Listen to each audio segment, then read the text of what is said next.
You're listening to the Morphology Podcast.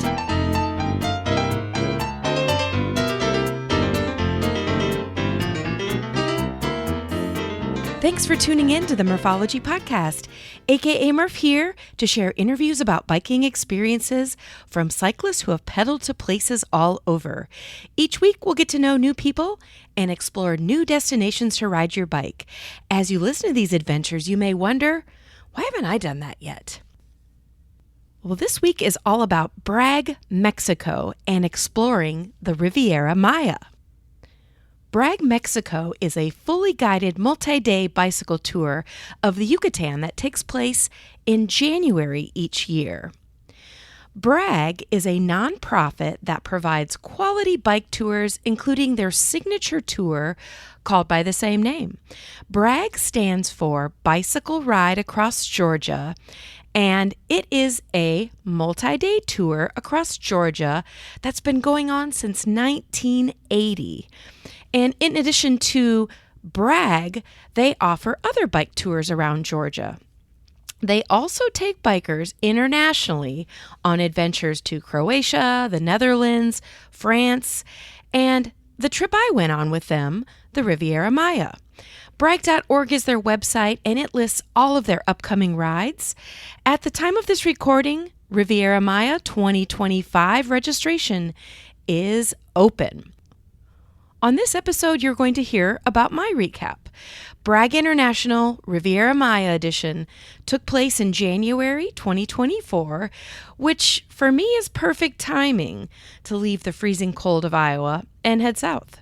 This was a fully guided bicycle tour that started in Cancun and was 7 days, 6 nights. We biked at a pretty relaxed pace, ate some of the best food, and toured crazy beautiful places. Franklin and Stephanie were our leaders. They are professionals when it comes to bike tours, and it was obvious they knew their stuff. I interviewed Franklin, the owner, about their main event, Bicycle Ride Across Georgia, and have a full episode about it. You can find the link to that episode in the show notes.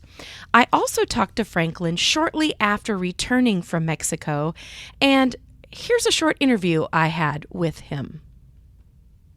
As I mentioned, Mr. Franklin Johnson is on. He is the owner of Bragg. Hey, Franklin. Hello, happy to be here, and thanks for having me. Yeah, it's nice to hear your voice. It was, maybe a month and a half ago when we were actually in Mexico doing a Bragg International event. I know. I'm so sorry that I came home and it was so cold. But it is what it is. It is what it is. Yeah. Well, I mentioned it earlier, but will you briefly tell the listeners what Bragg is all about? Yeah. So Bragg is a 44-year-old nonprofit now, and we are dedicated to providing exhilarating journeys through the scenic vistas of Georgia. So we like to invite you along and let your bike chain set the pace of a cultural discovery of our state, as well as exploring a lot of the different geographic areas of everything that Georgia has to offer, and trying to stay healthy and in shape while we're doing it. Awesome. And so you do an annual bicycle ride across Georgia, and I'm hoping that's multi-day. Yeah, so it's very similar to Bragg. I think Bragg actually started in 73, and there was a Georgia rider who went up to do it and thought that there's no way that Georgia shouldn't have one of these. So she came back in 1980 and started Bragg. And every year we go across the state in a week-long, 7-day adventure. It's similar to Bragg, right? Not quite the size, obviously, but nothing is. So it's very similar and a ton of fun. And when is Bragg? We're always the first full week of June. Oh, fun. Yeah. And in addition to bicycling across the state of Georgia, the cool thing about Bragg, the entity, is that you do other bicycle tours, which now I have been part of. But do you want to talk a little bit about that? Yeah, so we have a few different tours domestically here. Bragg does. We do our spring tune-up ride which is a 3-day hub and spoke. It's out in about an hour east of the city, out in Rutledge, Georgia, and that's really more of a cycling festival. We have bands every night. There's food trucks. Everybody camps on site at Mm. this beautiful sunflower farm. Wait, Um, camping in April? yeah, camping in April. We're a little bit further south here, so it'll be, mid 70s Oh, yeah, by beautiful. that time. Yeah, which is Beautiful. beautiful. So it's really, other than the fall, it's the best time to camp for sure. Um, so yeah, so that's out there, and then we also do our winter ride, which is a great winter escape. We actually attract a lot of folks from the Midwest, like you, who are looking to get out of those brutal winters. And then we actually get to ride our bikes on 5 different islands Mm. off the coast of Florida and Georgia, and that again is a week-long hotel tour. It's really luxe and posh. It's a really fun tour just to get out from underneath winter's blow. Mm. Gosh, yeah, that one sounds awesome. Yeah, yeah. And then we recently, Bragg International is now doing a number of international trips. I know Bragg has done some in the past, but I'm really expanding that arm of it. So Mexico, Riviera Maya, as you just got to experience and how awesome that was. Yeah. Those things are getting so successful that we are branching out, and we're doing 2 weeks in Amsterdam this year, and we got France also lined up for this year, Wow. and then I think Croatia is probably next on the list. So we're taking submissions. Where do you want to go next? And we'll go figure out a ride to do that there, and then we're just going to continue to keep those rides on the schedule and offer them every year. Wow. And I can tell, as this entire podcast episode is about my adventure in Mexico with Bragg, and you guys have a well-oiled machine. It's clear that you've been doing this a while, that you are cyclists, and that you are very passionate about it. Oh, I appreciate that. It takes a lot of planning and foresight and work and going down there and finding the right partners and bikes and putting everything together. And always, one of our mottos is, when we're planning these things out is, put a helmet on. So if we're riding our bikes, what are we going to need for Hmm. the next part of this adventure? But then also, a large component obviously is cycling. But on these, international hotel tours, a large part of it is the experience of being in another country. So, Hmm. as you spoke about with Mexico, I'm sure, we do cooking classes where the Mayans are teaching us how to make handmade tortillas, and we cook Hmm. the chicken and mix everything together. And we go see Chichen Itza and do a lot of the cultural aspects as well as the cycling. Because nobody wants to go to Italy and, spend 80, 100 miles a day riding the Dolomites. Although that's Right. fun, Right. you probably want to get off the beaten path and try some wine and go to some Tuscan villas and check everything out while you're there. So we try and really have a good slow pace of discovery of a certain country as opposed to just go go go go go. And that was my next question is what kind of biking skill level is appropriate for most of your trips? So Big Bragg, the full week ride, you definitely want to be in shape and a good cyclist. Hmm. And I think that's a ride you definitely have to train for. You definitely want to have some group riding experience and be comfortable riding on the road because the big ride is, you're riding in a large group, you're on the road with traffic, etc. Hmm. But we do have a training program on our website. If you go to bragg.org, you can check out, we have a 6-month couch to Big Bragg training program where it'll, if you start off in January and start riding, we got a program for you that will get you pretty well in shape to ride Big Bragg. And then we use our spring tune-up ride. We call it a tune-up for a reason. That's a really good adventure to come out and test your multi-day riding Yeah. See how you ability. feel. Exactly. Because, it's one thing if you wake up on a Saturday and you go crush, 40 miles, but it's the doing it, multiple days in a row that gets to a lot of people. And then, our international rides, Bragg International's rides are more, you could do either. And that's the thing is we typically offer, for Amsterdam and the European ones, and we always offer e-bikes as well. So if you've got somebody that's not like a spouse or so, that's not as big a cyclist as you are, they can ride the e-bike. And Hmm. as an example, my wife went with me last time to Amsterdam, and she rode an e-bike and she was fine. So, Hmm. and a lot of those places too, we have a lot more paths and, biking infrastructure. as opposed to some stuff that, we have here domestically. And I felt like it was just the right amount of biking when we were in Mexico, because I wanted to see what a cenote was, and I wanted to see, the bees and all of the things that you took us to. So, if you would have been like, on top of all these cool things we're going to see, we're going to also bike 80 miles a day, I would have been so like the anxiety would have been like, well, wait a minute, how am I going to go swimming in a cenote and see this, all this historical things, and then try and ride my bike. So you've nailed it. Yeah, that's for sure. You can't, I don't care how fast you are. If you're doing 80 miles a day, that's going to take up a significant portion of the day.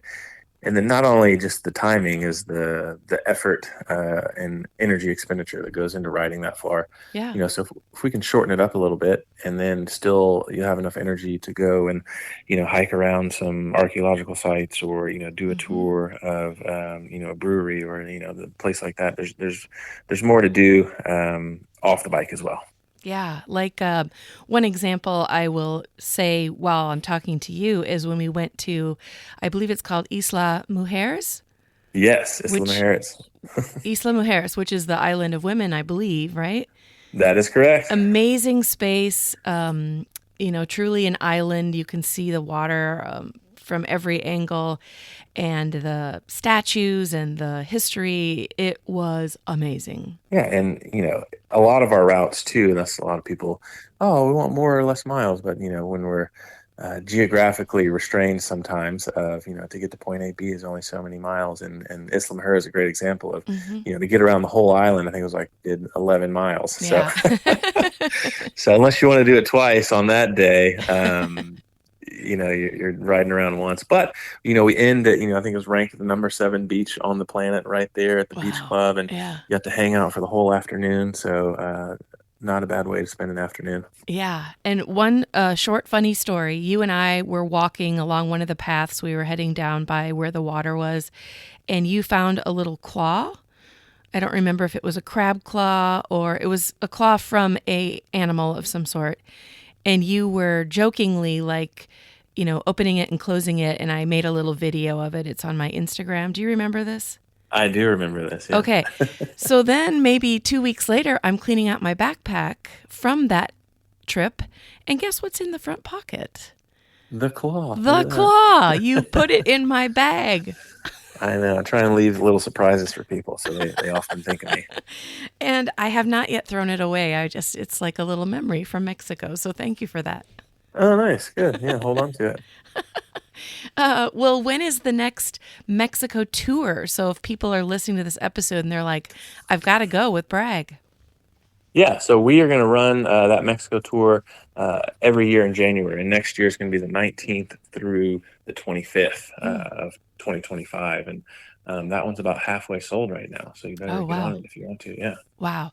Okay. So last question is, if people are interested in, one of your tours or many of your tours, as well as bicycling across the state of Georgia, where can they go to find information? Yeah, bragg.org. All the info's there for all the Bragg rides, and then also all the Bragg International rides are also up there. So that's a one-stop shop for all things Bragg. Excellent.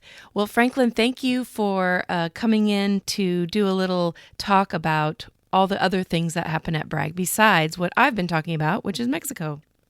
No, thank you for entrusting us with a week of your vacation. You bet. Well, thank you, Franklin. And we also had a local tour guide named Mata, who was fun, personable, and kept us on task throughout the week.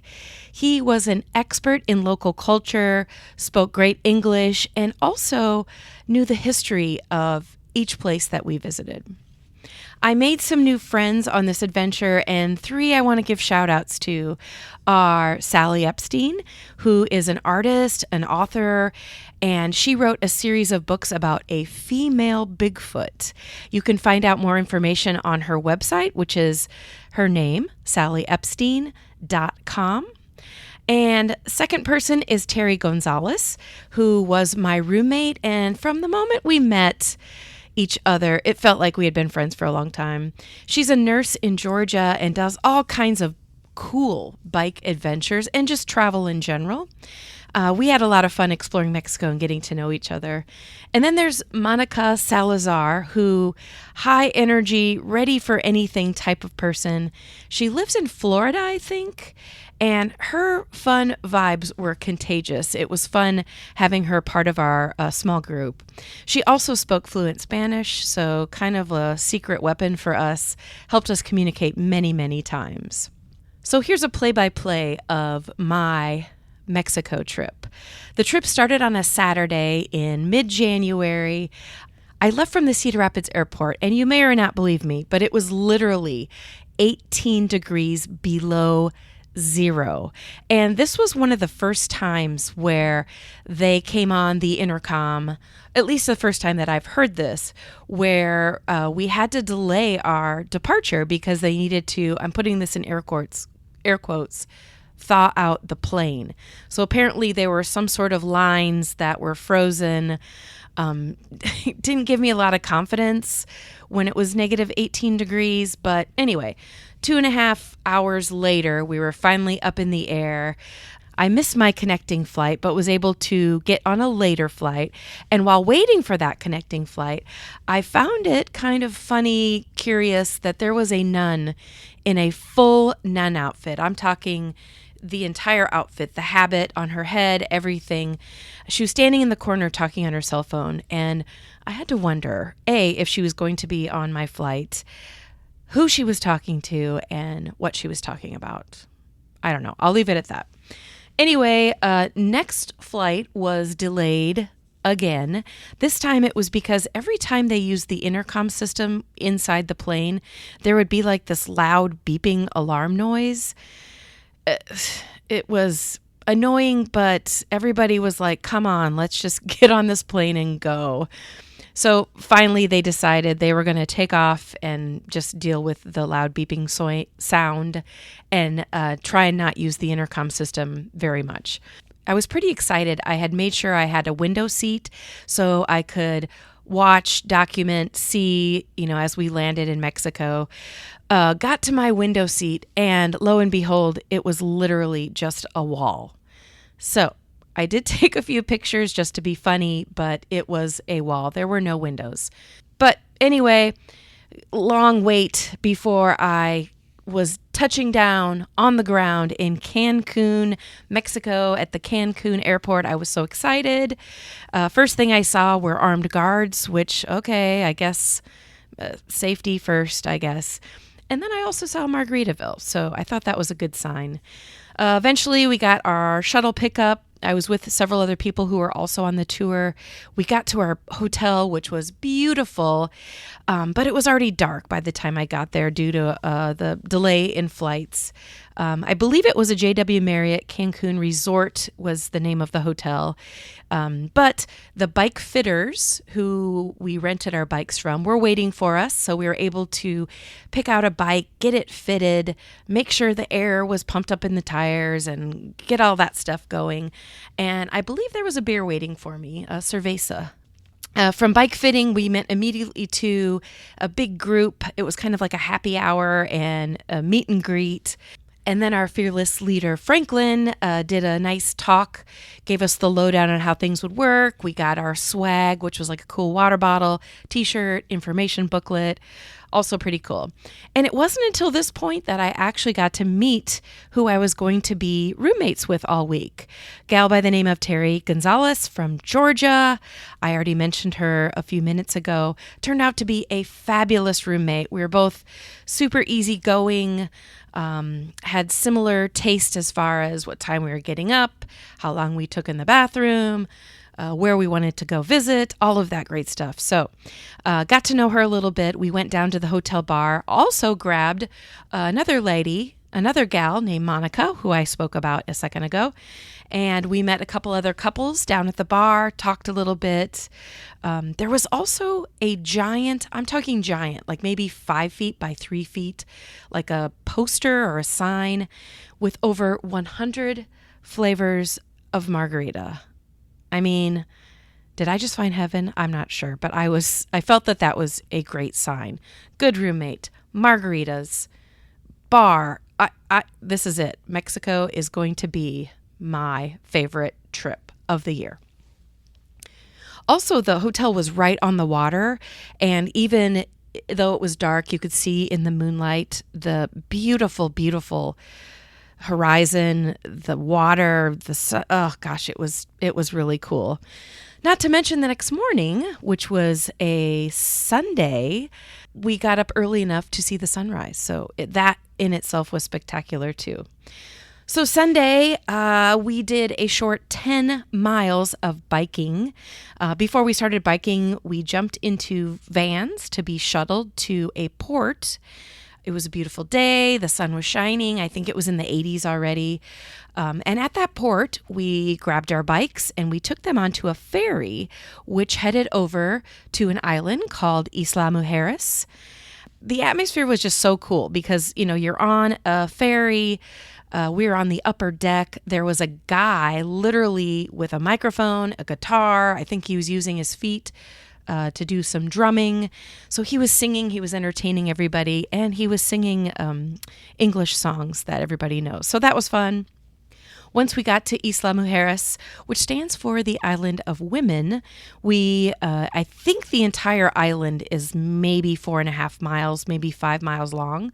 So we did a huge loop, which is how we came up with the 10-mile round trip. But we got to ride around. The island is located in the Caribbean Sea, and it's actually located right where the Caribbean Sea and the Gulf of Mexico meet. And the very southern tip was called Punta Sur, and we did some sightseeing and toured Mayan temple remains. There were huge iguana statues, plus real iguanas, which are actually larger than I've ever seen, just chilling around the island. And of course, lots of statues of women, because it is the Island of Women. After touring around a little bit, we hiked down kind of a cliff right down to the waters. Oh my gosh. The water is like clear and turquoise, and it's just stunning to see. From there, we got back on the bike and went to the other end of the island, which is called Punta Norte, where we hung out at, I believe it was called the Guru Beach Club. I mean, we're talking white sand, the turquoise water. We had beach chairs. Servers came right out to your beach chair to order you drinks and food. And it was just a really, really nice time. Not to mention the water was just amazing. I mean, the temperature was perfect. The whole day was spectacular. From there, we biked back to the ferry, took the ferry back to the port, more live music, and then back into the vans. The vans took us back to our same hotel, and then we had a chance to explore the resort, which, holy moly, that was also beautiful. Hung out in the pool for a bit, and it was one of those infinity type pools, so when you're looking in the right direction, the pool just turns right into the view of the ocean, which is just so cool. We went back to the hotel, got cleaned up, and had dinners at, I believe it was called Porfirio's. I'm probably saying that wrong, but there ended up being a group of 6 or 7 of us, and we got a table overlooking the water. Oh gosh, have I said it enough? It was just so beautiful. Food was amazing. After dinner, we walked down this super long pier, water surrounding us. There was a fun rope swing that you could just kind of feel like you were right over the water, get lost in your thoughts and the views. Except you can't get too lost in your thoughts and views because there was also a sign, a huge sign that said, "Caution, crocodile zone." I did not see any crocodiles, by the way. Okay, so Monday morning arrives. This day we left Cancun and got shuttled in our vans to, I think it was called Tikuk. I'm sorry, I'm butchering that, but it's a very tiny village. The wall right across from our launch point where we unloaded the bikes and got ready had a big sign basically painted on the wall in Spanish. It said bike shop. So, of course, I got a photo in front of that big wall. We didn't actually see a bike shop, but we saw so many people, the local people that were on bicycles of some sort, whether they were transporting supplies or transporting people. Most of them were on bicycles. We hopped on a single track trail and then onto low traffic roads, which was very, very fun. Our whole day ended up being about 16 miles. Our first stop was, okay, I'm going to butcher this again, but I think it's Skonahalton, and it is a cenote. This cenote was almost completely underground, and there was just like a small hole that was a spiral staircase that literally took you down to heaven. Clear, crisp water, both stalagmites and stalactites. Almost take your breath away, kind of beautiful. There was a small hole at the very top once you were down there. It made for lighting that was just simply amazing. We spent some time there swimming, exploring, checking it all out. And once we had our fill, we next biked to another cenote called the Secret Mayan Cenote. Beautiful winding dirt path to get to this cenote, another spiral staircase down. This cenote was much more open. There were huts everywhere surrounding the cenote, and then like paths leading in every which direction. There was even a tiny hut that was a bar, and the bartender would literally cut a coconut as we watched, and then that would become your drinking vessel. And you could add rum or whatever you wanted to your coconut and have a very tasty drink. It kind of felt like being in the jungle with all the huts and rock-lined trails. Even the bathrooms were made to look like huts, and they had like outdoor sinks and mirrors. So you would use the restroom and then you would be out in the jungle washing your hands. It was really cool. So once we got our drinks, we headed to an open hut where a group of locals were there showing us how to make traditional tortillas and pibble. They let us jump in and help, actually make the tortillas, cut up the ingredients, get everything ready, kneading the dough, all of that good stuff. So that was really fun. And then while the food was cooking, that's when we headed down to that second cenote. Like I said, this one was a lot more open air, but equally as beautiful. They also had a rope swing and somebody there to kind of help you with the rope swing. If you wanted to be brave, you could get on that rope swing, do some flips, jump over the water, all of that good thing. Franklin, our leader, was definitely... He's done this a time or two, and he was doing some pretty crazy spins and flips, and I got some good videos of that. Eventually, we ate, which was so good, chilled out in hammocks, and just enjoyed the vibe. And from there, we got picked up in the vans, and we were transferred to a new hotel in Valladolid. Next day, Tuesday morning, this was our longest day on the bike, and we started off with all of us at this very, very long table in an open air courtyard at our hotel, and that's where we had breakfast. The food was delicious. I think I'll probably give some tips at the end, but man, make sure you try the food. There are so many unique dishes worth trying. So after breakfast, we took a van ride to the ancient Mayan ruins of Chichen Itza. It is considered one of the new 7 wonders of the world, and I believe it.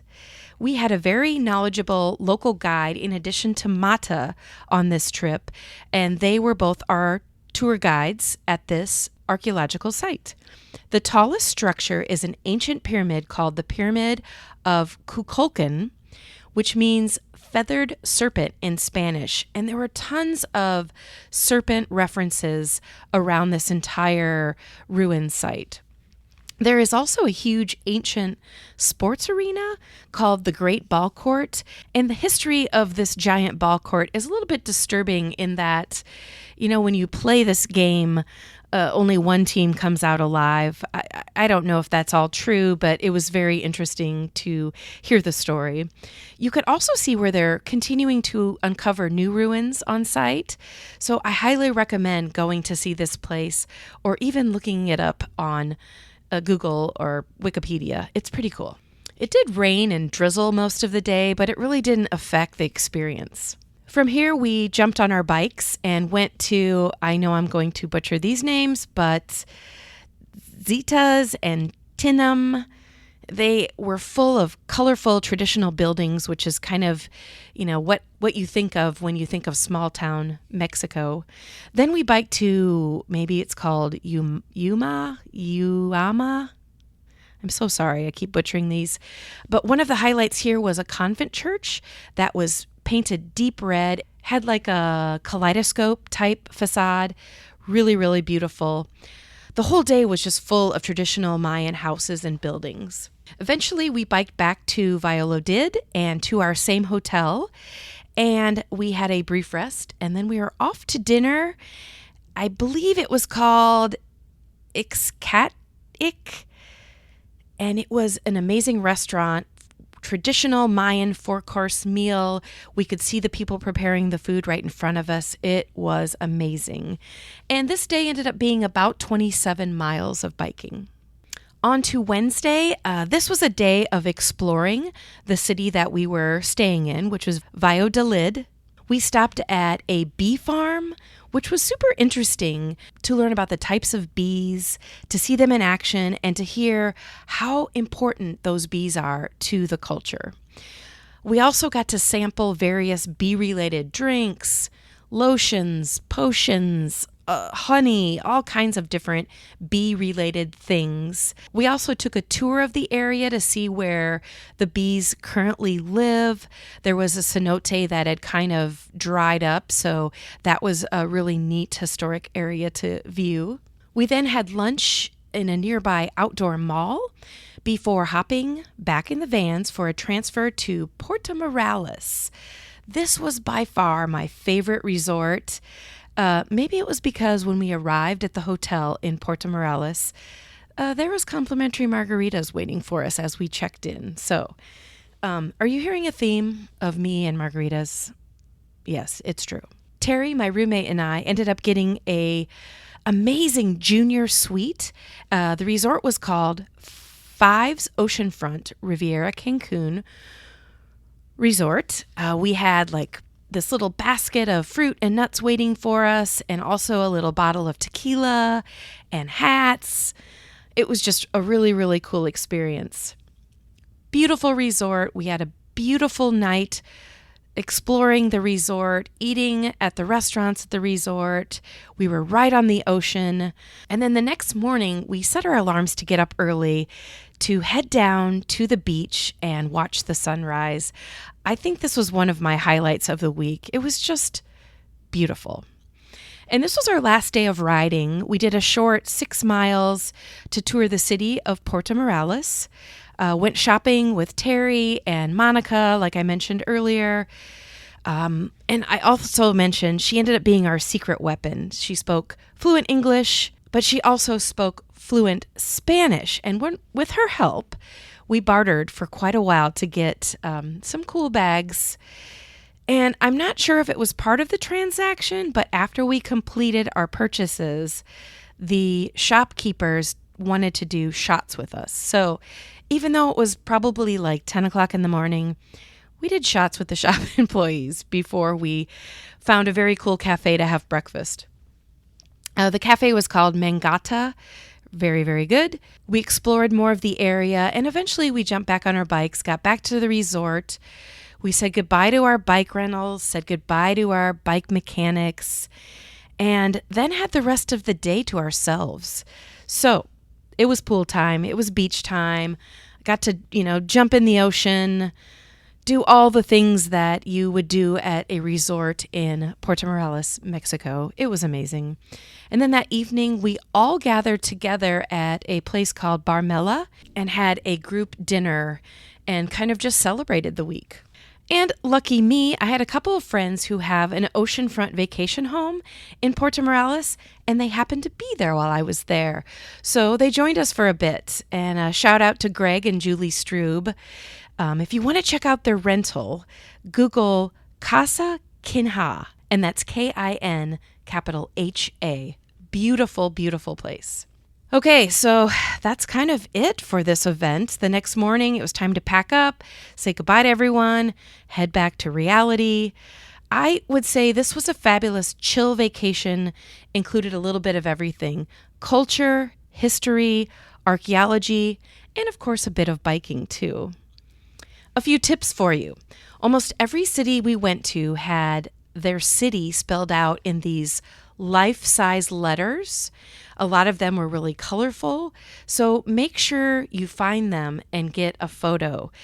It makes for great, great photos. Another tip: find somebody in your group that rides at a similar speed as you, especially if you go solo like I did. We got pretty spread out during some of the rides, but it was almost impossible to get lost. There was always a leader leading the pack, and then always a last rider who was in charge of making sure no one got lost. But having a riding partner or two just makes it more fun to share the experience. Another tip: the Cancun airport is chock full of people trying to get you to take their taxi or their shuttle service. Review the guide that you get ahead of time, the Bragg International Guide, before you land, so you can be on the lookout for the right company. And here's something kind of funny that happened to one of the people in my group.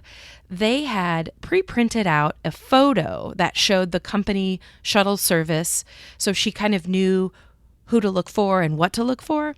And there was a photograph of an actual driver who was holding up the sign in the photograph. So she showed that photograph to a group of people who were there at the airport, and they directed her to the very guy who was in the photo. But it turned out that he had switched to another company, but he was nice enough to show her to the correct shuttle service, the correct company. But it was just kind of funny that that guy was in the photograph and was actually there at that very moment. My last tip has to do with the biking. Renting a bike through the Bragg International website is really simple. They bring the bike directly to your hotel, help you get fitted, and they're pretty basic bikes in my opinion, but I think that's all you need for this tour. I did not bring special pedals, and I was just fine with what they provided. I did bring a phone mount so that I could see the route from my handlebars and also take my phone off quickly to take pictures on the fly. Overall, this bike tour, Riviera Maya by Bragg International, was fabulous. The hotels were included, and we stayed 2 nights in each place, which was nice, not having to pack and unpack every single day.